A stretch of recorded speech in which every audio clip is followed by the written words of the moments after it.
मंगलनाम राम राम मंगलनाम राम मंगलनाम राम राम मंगलनाम राम राम मंगलनाम राम राम मंगलनाम राम राम मंगलनाम राम राम मंगलनाम राम राम मंगलनाम राम राम मंगलनाम राम राम मंगलनाम राम राम मंगलनाम राम राम मंगलनाम राम राम मंगलनाम राम राम मंगलनाम मंगलनाम मंगलनाम मंगलनाम मंगलनाम राम राम राम राम राम राम राम राम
शरणम का उद्घाटन दिवस है।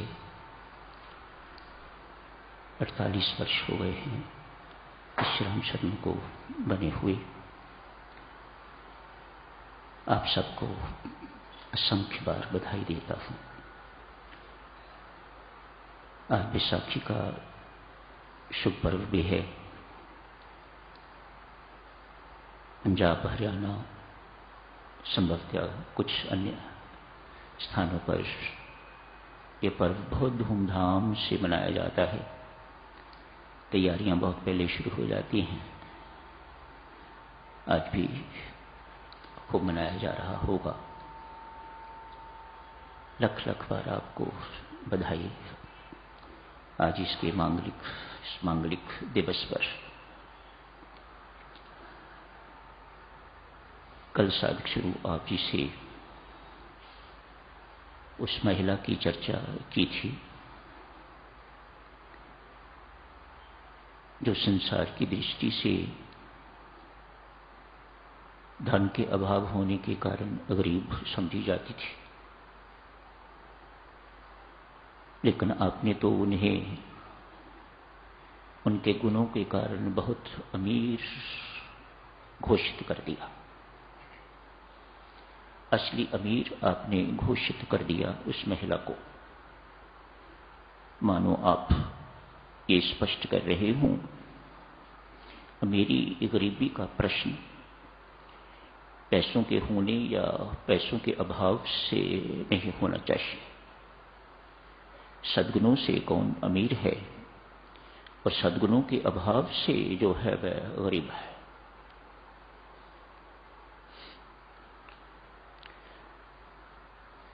सद्गुण अर्जित करने चाहिए और फिर सद्गुरु से प्रेरित सत्कर्म होते हैं। तो सद्गुणों की पूंजी इकट्ठी होती है, सत्कर्मों की पूंजी इकट्ठी होती है। व्यक्ति सेवा करने लग जाता है, निष्काम भाव से सेवा करने लग जाता है, तो वह भीतर की संपदा से मालामाल हो जाता है। सब में परमेश्वर को देखने की योग्यता, सब में परमात्मा का नूर विराजमान है, इसे अवलोकन करने की योग्यता धीरे धीरे परमात्मा उसे देनी शुरू कर देता है। उसके लिए सर्वत्र जगत राममय हो जाता है। अपना अपना, मेरा, मैं, ये तो सब संसारी शब्द है। अपने पुत्र का पालन पोषण तो हर कोई करता है, अपने पुत्र के पुत्र का भी, पुत्री के पुत्र का भी। ये तो सब संसारी बातें हैं, मत समझिए।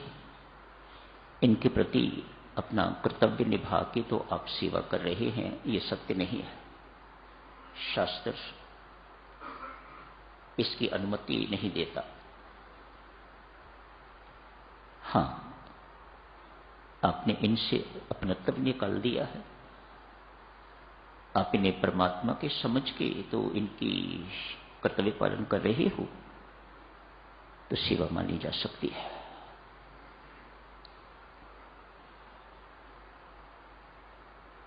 अपनी पुत्री को बहुत दहेज दिया जाता है। शास्त्र कन्यादान तक तो कन्यादान स्वीकार करता है। उसके बाद यदि आप ये समझे कि उन्हें जिंदगी भर दे के तो आप दान कर रहे हो, तो शास्त्र सहमत नहीं है।